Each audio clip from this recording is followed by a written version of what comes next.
सुप्रभात बच्चों। Modern English school के ई लर्निंग कार्यक्रम में आप सभी विद्यार्थियों का हार्दिक स्वागत है। मैं विपुल कुमार सिंह, आपका हिंदी शिक्षक। इस वीडियो के माध्यम से आपका व्याकरण का पाठ वर्ण का ये इससे संबंधित ये तीसरा वीडियो है। पहले मैं 2 वीडियो भेज चुका हूँ।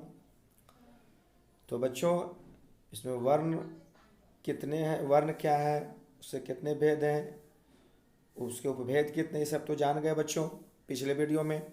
अब इस वीडियो के माध्यम से हम वर्णों के उच्चारण स्थान को जानेंगे, है ना।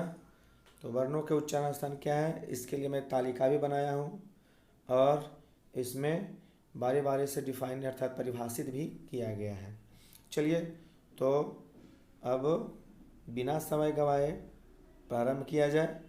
चलिए, जैसा कि आप स्क्रीन पर भी देख रहे हैं कि वर्णों के उच्चारण स्थान अर्थात जब हम अक्षर या वर्ण को लिखते हैं या बोलते हैं, लिखते नहीं बल्कि बोलते हैं, तो उसका स्थान कहाँ है, कौन सा स्थान से वो उसका उच्चारण होता है, जिसको कि इंग्लिश में प्रोनाउंसिएशन बोलते हैं, है ना। कहाँ से उच्चारण होता है, मुख से ही होता है, मुंह से ही बोलते हैं बच्चों। तो आइए देखते हैं। इसका परिभाषा है कि किसी भी वर्ण के उच्चारण में मुख के, और मुख मतलब मुंह, गुहा मतलब होता है छिद्र, यानी दोनों जबड़ों के बीच में जो छिद्र है बच्चों, उसको गुहा कहते हैं, छिद्र, है ना, ये घिरा हुआ है अंदर। तो ये किसी भी वर्ण के उच्चारण में मुख के अर्थात मुंह के जिस भाग का उपयोग होता है वही उस वर्ण का उच्चारण स्थान होता है।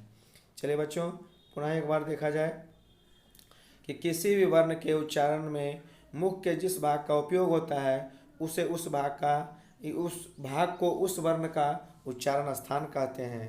भाषा को शुद्ध रूप में बोलने और समझने के लिए विभिन्न वर्णों के उच्चारण स्थानों को जानना आवश्यक होता है। चलिए बारी बारी से समझते हैं कि किस वर्ण का उच्चारण स्थान कहाँ है। तो बच्चों देखिए, हिंदी वर्णों के उच्चारण स्थान के आधार पर वर्गीकरण किया गया है, मतलब अलग अलग किया गया है। कंठ जो हमारा है उससे कौन कौन सा वर्ण का उच्चारण होता है। तो देखिए, इसमें इसको आप आ ये स्वर का हो गया, और कवर्ग व्यंजन हो गया, और इसमें विसर्ग साथ में ह भी होता है। इसको शॉर्ट में अगर हम कहें तो बच्चों यहाँ पर ये देखिए, इस तरह से इसको अकह भी करके याद कर सकते हैं कि इस तरह से अकह। अब कहिए कि अकह कैसे सर, तो अ से हो गया अ और आ, याद रखने का ट्रिक मैं बतला रहा हूँ, ऐसे आपको तो स्क्रीन पर लिखा हुआ उसमें कोई शक नहीं है। तो जैसा कि देख रहे हैं कि अकह क्या है, अ आ हो गया, और क मतलब क से याद रखना कि कवर्ग हो गया, और आपका जो है ह से आपका यहाँ विसर्ग भी हो गया क्योंकि इसका भी उच्चारण होता है ह से ही, जैसे अतः, प्रातः, स्वतः, तो ये भी हो गया, है ना। इस तरह से ह, और एक ह जो है वो भी होता है। तो इस तरह से आप इसे याद रख सकते हैं, अकह, कंठ। अच्छा, लास्ट में इसको मैं बतला दूंगा, पहले इसे जो है कर लेते हैं, देख लेते हैं। तो बच्चों, उच्चारण स्थान अ कवर्ग और ह और विसर्ग ये होता है, कहाँ से होता है बच्चों, कंठ से। कहाँ से, कंठ से। चलिए अब तालु क्या होता है, ये जो देखो ऊपरी हिस्सा है ना, जीभ के ऊपरी हिस्सा जो तालु है ना, उसको हम तालु कहते हैं। और वहाँ से कौन सा उच्चारण होता है कि जिन वर्णों के उच्चारण में जिह्वा का मध्य भाग तालु से स्पर्श करता है, जब हम बोलेंगे तो तालु से स्पर्श करेगा, है ना, उसे तालव्य वर्ण कहते हैं। तो उसे तालु से उच्चारित होता है। आप कौन कौन होता है, तो ह्रस्वई, दीर्घई, और इसमें फिर अगला चवर्ग, और फिर इसमें है ना य और तालव्य श, है ना, इसका उच्चारण होता है तालु से, है ना। इसको बोल के देखिएगा, आपका जीभ ऊपर तालु में सटेगा। चलिए आता है मूर्धन्य, जिसको कहते हैं मूर्धा, मुंह, है ना। जिन वर्णों के उच्चारण मूर्धा से अर्थात मुंह से होता है उन्हें मूर्धन्य वर्ण कहते हैं। अब मूर्धा से अर्थात मुंह से उच्चारित वर्ण कौन कौन होते हैं, जैसे री, क्या री, और फिर क्या है ट, ठ, ड, ढ, यानी टवर्ग, और र और मूर्धन्य स, ये होता है मूर्धा से, है ना बच्चों। चलिए आगे देखते हैं। आपका आ जाता है दंत। अब दांत से क्या क्या होता है, जिन वर्णों के उच्चारण में जिह्वा का अग्रभाग, अग्र मतलब जीभ का अगला भाग जो है ना, दांत से सटता है, स्पर्श करता है, उसे हम दंत वर्ण कहते हैं। दंत से उच्चारित वर्ण कौन कौन होता है, तो लिरी होता है। हालांकि लिरी का जो है ज़्यादातर है ना प्रयोग इसमें हिंदी में नहीं होता है, संस्कृत में होता है बच्चों। से लिरी और तवर्ग और ल है ना, और दंत स, ये सभी दंत से होता है ना। इसमें क्या है, दांत से और अपने जीभ का अगला भाग यानी अग्रभाग सटता है, स्पर्श करता है। अब आइए ओठ से क्या होता है। जिन वर्णों के उच्चारण में दोनों होठ जो ऊपर नीचे है, दोनों होठ जो स्पर्श करता है उन्हें ओष्ठ कहते हैं, है ना, ओष्ठ वर्ण कहते हैं। ओष्ठ से कौन कौन होता है, तो ह्रस्व दीर्घ फिर पवर्ग हो जाता है ना। अब आ जाते हैं नासिक। नासिक मतलब नाक होता है, नासिक मतलब नाक। नाक से क्या होता है, तो जिन वर्णों का उच्चारण मुंह और नाक दोनों से होता है उन्हें नासिक के वर्ण कहते हैं। और नासिक से उच्चारित वर्ण क्या होता है, ये जान लीजिए कि जितने भी वर्ग का यानी कि पांचों वर्ग, कवर्ग चवर्ग टवर्ग तवर्ग पवर्ग यानी पांचों वर्ग का अंतिम अक्षर अर्थात पंचमाक्षर जो होता है, पंचमा अक्षर, ये सब नाक से ही होता है। और अंग वो भी होता है नाक से ही होता है। चलिए बच्चों आगे देखते हैं कि अब कुछ कुछ ऐसे हैं जो कि दो जगह से उसका उच्चारण होता है। तो एक होता है कंठ और तालु, कंठ से भी और ऊपर मुंह का वो तालु भी, उससे भी होता है। तो वो कौन सा है भाई, वो देखते हैं कि जिन वर्णों के उच्चारण में कंठ और तालु दोनों का सहयोग होता है या लिया जाता है या प्रयोग किया जाता है उन्हें कंठ तालव्य वर्ण कहते हैं। कंठ तालु से उच्चारित वर्ण क्या है, ए ये जो है आपका देखिए उठता है थोड़ा ऊपर नीचे होता है, क से भी और ये भी, इसीलिए इसको कंठ तालु या कंठ तालव्य वर्ण भी कहते हैं। अब एक है कंठोष्ठ, मतलब कंठ भी और ओठ भी, कंठ भी और ओठ भी। इसमें क्या है, जिन वर्णों के उच्चारण में कंठ और ओष्ठ दोनों का सहयोग होता है या दोनों का प्रयोग किया जाता है उन्हें कंठोष्ठ वर्ण कहते हैं। कंठ और ओष्ठ क्या है, ओ और अ, यानी ओ भी देखिए इसमें आ रहा, अ भी। अब इसको प्रैक्टिकल करिएगा, बोलिएगा तब समझ में आएगा बच्चों, है ना। दंतोष्ठ अब है क्या है, दांत और ओठ दोनों, तो ये क्या है, व दांत और ओठ दोनों का प्रयोग इसमें किया जाता है ना। चलिए अब आगे देखते हैं, कुछ है ऐसे वर्त से वर्ण कहते हैं। जे कौन वर्ण को कहते हैं, जो बताए थे कल हम, गृहीत या आगत वर्ण, गृहीत या आगत वर्ण जो है आपका, है ना, ज फ क ख ये सब भी थोड़ा सा होता है। यानी कि जिन अरबी फारसी वर्णों के उच्चारण ऊपर वाले मसूड़ों को कठोरतम भाग से होते हैं उन्हें वर्त से वर्ण कहते हैं। वर्त वर्ण का उच्चारित वर्ण से फ, इसको फ नहीं बोलते हैं, फ ज फ, इस तरह से उच्चारण किया जाता है। एक ऐसे बोल देते हैं फ ज, जो कि नहीं सही है, इसको क्या सही है, फ ज, इस तरह से उच्चारण किया जाता है। चलिए बच्चों कुछ है जिह्वामूलक, कि जिन अरबी फारसी वर्णों का उच्चारण जिह्वा के पीछे के भाग से होता है उन्हें हम जिह्वामूलक वर्ण कहते हैं। जिह्वामूलक वर्ण जो है उच्चारित होता है क ख ग, ये बोलो क ख ग और ज फ, ये सब वही है आपका उर्दू फारसी अरबी फारसी का ही।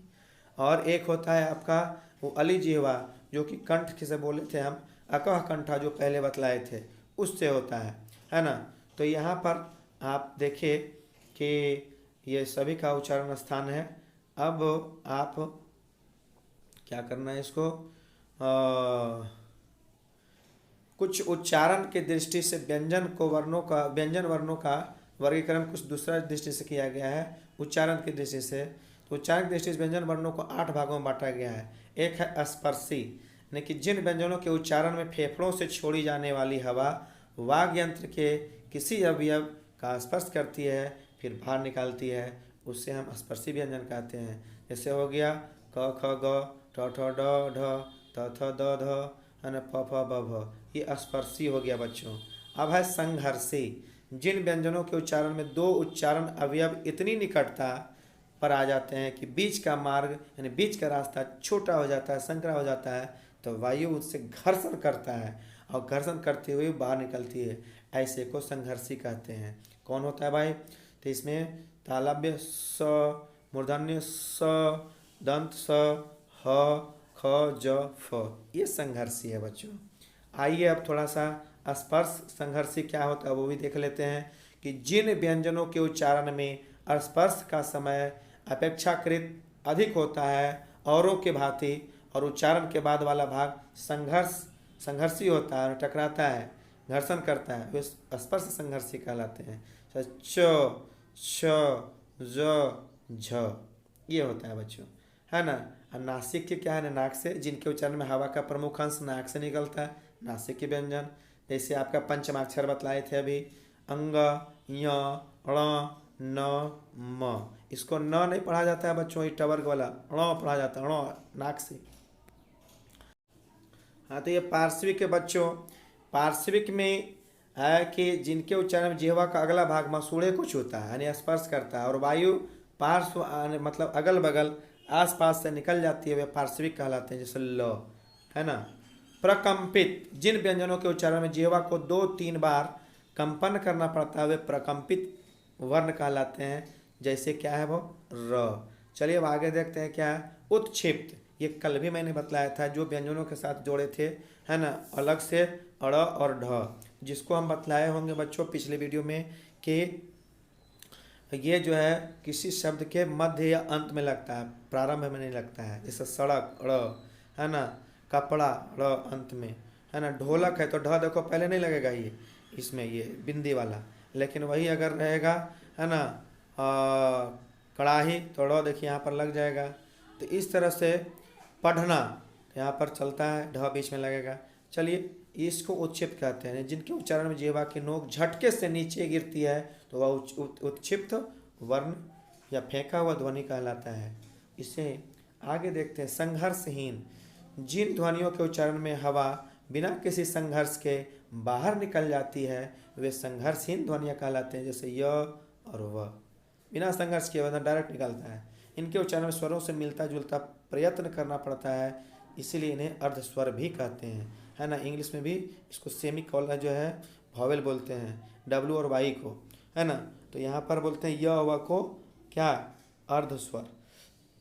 अब आते हैं देखिए वर्णों के उच्चारण स्थान की तालिका हम बनाए हैं बच्चों, है ना। किसके साथ, कंठ के साथ क्या होता है तो अ, कवर्ग और विसर्ग और ह भी होता है। तालु के साथ क्या होता है ना, इच यस, मतलब दोनों ही ह्रस्व ई दीर्घ ई या छोटी बड़ी भी बोल सकते हैं। चवर्ग और य और तालव्य स। फिर आपका मूर्धा है ना, मूर्धा ने मुंह से, री होता है बच्चों और टवर्ग होता है र और मूर्धन्य श। दंत से क्या होता है बच्चों, लिरी और तवर्ग और ल और दंत स। ओष्ठ से क्या होता है बच्चों, बड़ी ऊ, छोटी ऊ, बड़ी ऊ और पवर्ग और पवर्ग होता है। चलिए आपका 6 से नासिका, नासिका मतलब नाक से। ऐसे तो सब में बतलाया बच्चों कि कवर्ग चवर्ग कवर्ग होता है, लेकिन मुख्य रूप से जितना भी पंचमाक्षर है सभी वर्गों का, वर्णों का वो वर्ग कहते हैं, वर्ग का वो आपका होगा नाक से ही, नासिका से, और अंग भी होता है। और कंठ तालु से क्या होता है, ए और ए। ओ और अ किससे होता है, कंठ और ओष्ठ, जिसको कंठोष्ठ भी कहते हैं। अब एक अंत में बच जाता है दंतोष्ठ जो है व, ये दांत और ओठ दोनों से। ये तालिका मैंने बताया था बच्चों, बनाया था, और पहले आपका ये पूरा विवरण दिया गया। इसको आशा है कि पूर्णतः आप समझ गए होंगे। यदि कहीं समझने में कोई परेशानी हो रही हो तो आप पूछने के लिए स्वतंत्र हैं, कोई उसमें हिचकिचाने और डरने की ज़रूरत नहीं है। मेरे पर्सनल व्हाट्सएप नंबर पर आप पूछ सकते हैं, कोई दिक्कत नहीं है। चलिए इस वीडियो में इतना ही, धन्यवाद।